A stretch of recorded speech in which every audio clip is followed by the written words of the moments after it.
This is the first game in a new generation of isometrics. So let's talk about my experience so far, and I'll explain what makes this game so shocking to behold. At time of recording, I've logged around 25 hours of this game in now, so I'm prepared to give you some solid impressions that aren't just knee-jerk responses to this game. Let's start at character creation, and we can work our way outwards from there. Now, this being Larian, things are already a bit out of the ordinary right out of the gate. The schools of RPG thought of character creation are generally split in two.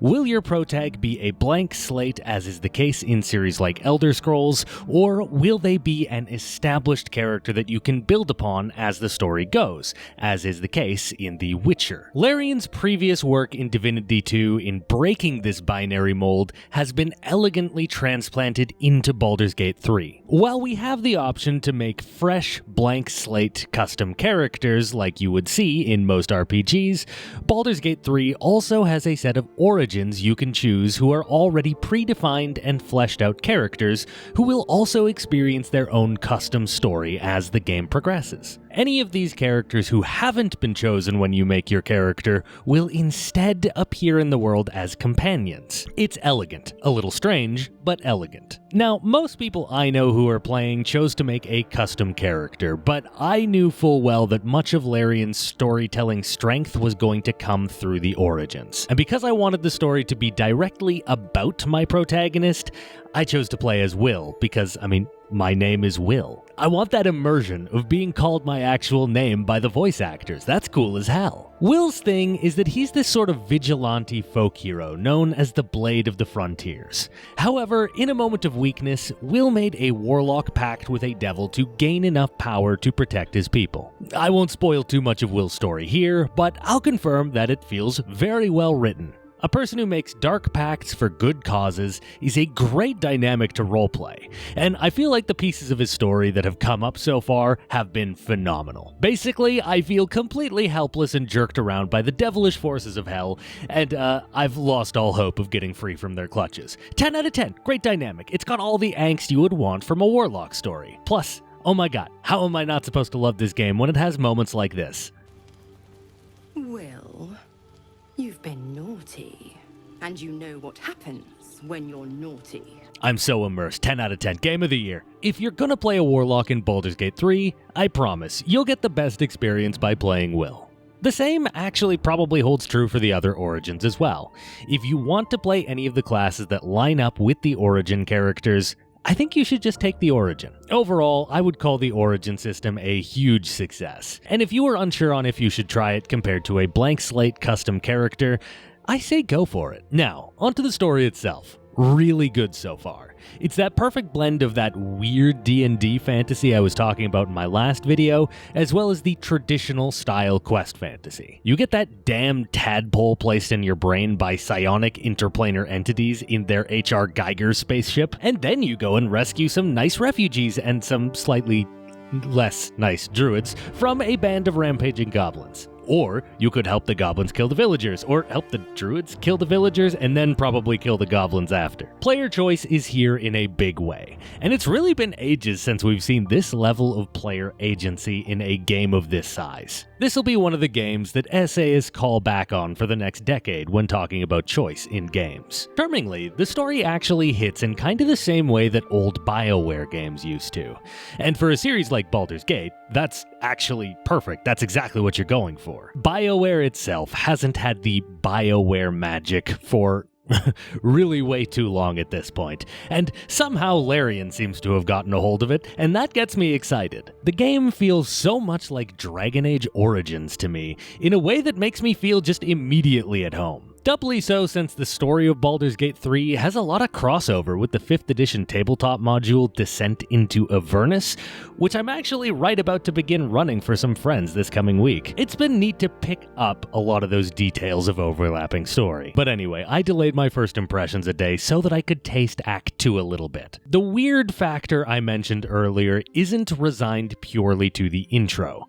Things get pretty wild in Act 2 pretty quickly. Honestly, this game has a lot to offer if you're someone who's sick of generic fantasy or just the generalities of D&D's Forgotten Realms. The particular bad guys you're facing are rather cosmic in nature, and I'll leave it at that. To summarize, the story is flavorful, it's fresh, and there's a lot to experience.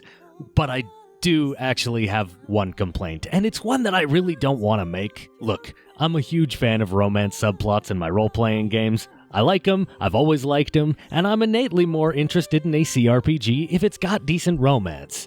That said, even I, as a fan of this kind of thing, gotta say, Baldur's Gate 3 kinda beats you over the head with it. Listen, Act 1 has this feeling near the end, like you're 2 days out from prom and the entire party wants to be your date.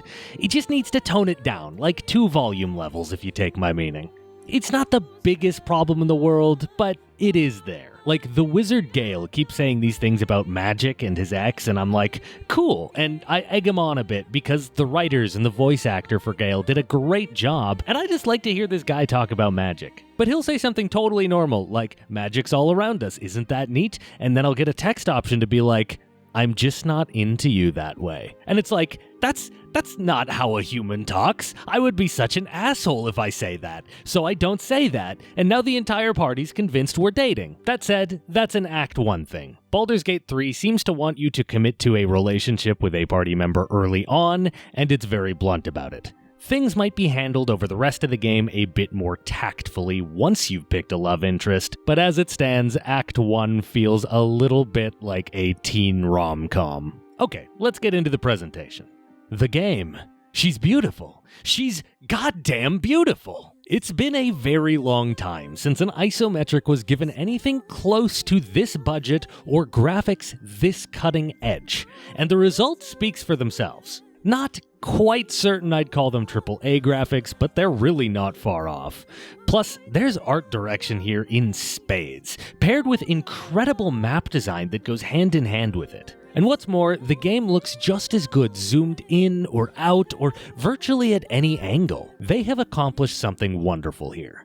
The weak spot, if I'm brave enough to say it, is likely the character design. This is obviously just my opinion, and these designs aren't bad in the grand scheme of things, but I just don't find that the character designs live up to the inspired landscapes and locations we're traveling through. None of the companions nor the various characters have really wowed me. The graphical fidelity in these characters is great, actually, but yeah, character design itself just not as strong as every other aspect of the visuals. The outfits are good though, lots of variety so far, and you can buy different clothing dyes to alter your outfits. It's great. I have slightly less to say about the sound.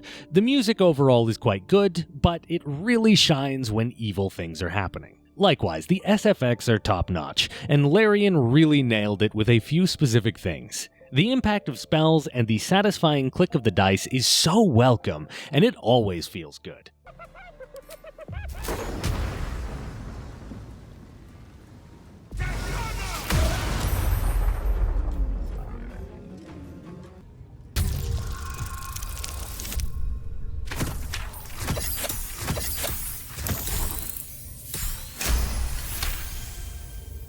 A lot of work was also put into creating the sound effects with a realistic but not obnoxious amount of reverb. It's welcome, and it feels very natural. The voice acting is such a highlight of this game, though. All the companions sound really good, but to me, I think the real selling point here is the narrator. The narrator just has this, loving, affectionate tone, like she's telling you a bedtime story, and it's so wonderful. Realize you're talking to an intellect devourer, a minion of the mind flayers who abducted you. A sweet melody beckons you. It vibrates with magic. A harpy's charm. Now, let's get into the crunch of this game, because this is, quite literally, where all the action is. Obviously, this game is based on D&D 5th edition, and it follows the rules pretty closely. There are a few divergences, but nothing large enough to talk about without spoilers. It's a clean interpretation of the rules, doesn't require perfect understanding of 5e, and is overall everything that a 5e audience would want out of a CRPG. And if you're a fan of older systems or 5e is just not your thing in general, rest assured, Baldur's Gate 3 doesn't feel dumbed down in any way. There's so much room for building the wild characters of your dreams. Plus, BG3 doesn't skimp on the magic items in the way that Tabletop 5e does, so don't worry about that. It's also worth mentioning that while the launch has been super smooth, this thing is not bug-free. I've had NPCs disappear, I've had the whole UI disappear, weird silent periods in dialogue. There has been blips, and I've had to reload a few times to fix bugs. Though nothing has been game-breaking so far. There have been a few things that have stuck out to me in the design, but they may have been intentional choices, so I don't want to rag on them too hard. They've largely made the map something that you can't use to control your party. Like, you can't click on a map segment and have your party start walking there. Although this is a thing in other CRPGs, Baldur's Gate 3 wants you to walk long distances manually, and well, I mean, that's going to be the first thing I install a mod for because damn, I miss that ability. Another issue that may be more of a design choice is that when you're in dialogue, only the character who initiated the dialogue can use their skills in any related tests. If you need to kick down a door, but it was your wizard who initiated the conversation, well, you're out of luck because the fighter's just like not paying attention. And this is sort of a solved problem in other games in this genre where the whole party can use their skills in dialogue. But Larian has made the choice to go against the current here. Nonetheless, this makes Baldur's Gate 3 a little bit old school in that classes like rogues, sorcerers, warlocks, and any other high charisma class is the strongest choice to be your main character. They will, after all, be doing most of the talking. Now, the biggest aspect of the gameplay I want to talk about here is the way that Larian has built this world to accommodate player freedom. And not just in the story like I was explaining earlier in the video. The environment is so interactive, and you've got so many tools to just touch it. I had to sit down with some friends last night and just discuss, does Baldur's Gate 3 approach the level of counting as an immersive sim? And the answer we came to is, yeah, it probably does. There's just so much off-the-wall environmental stuff you can do. Locking doors to prevent reinforcements, jumping over hazards, picking up objects and enemies and then just throwing them. This is why Baldur's Gate 3 stands, in my opinion, as the first title in a truly new generation of CRPGs. This blend of CRPG and immersive sim is it's lightning in a bottle. It's the closest thing I've ever played to the sheer interactivity of a tabletop session, and just wow. I think moving forward that this is going to be the standard that CRPGs are held to, and that is going to have pretty major effects on the industry. Because producing a game that blends the wild interactivity of an immersive sim with the intensive writing and crunchy mechanics of an isometric RPG to this scale, well, if that's the new standard, then it's a standard that not a lot of companies are going to be able to meet. And I'm not talking they don't have the talent to meet them, because I think most of the big names in the CRPG industry do have the talent to create something like this. It's more of a funding problem. Obsidian for sure can make this jump, and I'm relatively certain that they're going to announce a Critical Role game sometime in the next year, probably in tandem with Critical Role's new tabletop system. But I also suspect that companies like Owlcat, In Exile, and Tactical Adventures do have a shot at surviving the jump to the new generation as well. The big question will be if they can secure the required funding to produce games that will innately soak up much higher budgets and dev times to pull off. Either way, this is likely going to be a kind of bottleneck where most companies just can't afford to produce games in this genre. Think about how first-person open-world dungeon crawlers are pretty much purely a Bethesda thing now. Nobody else can afford to make them. Well, that might be the future of isometrics in around 5 to 6 years' time, but it could easily go another way. It would certainly be sad to see a multipolar genre like this get monopolized. In any case, CRPGs have just had a colossal leap forward in terms of quality, and that's something to celebrate, not to be scared of. If it wasn't clear already, Baldur's Gate 3 is an easy recommendation from me. Depending how this video does, I'm hoping to put out a video essay on this game later this this month, probably about how Baldur's Gate 3 writes evil. If you like this video and you want me to spend a little bit more time on this game before we return to our regular content cycle, then please leave a like on this video to help push it forwards. And if you're new here, then hello. I cover all sorts of video games related to tabletop properties. Usually this takes the form of some of the more obscure D&D games from the 90s that most modern audiences have generally forgotten about. Consider subscribing if you're curious. Thanks once again for watching, and I'll see you guys next time.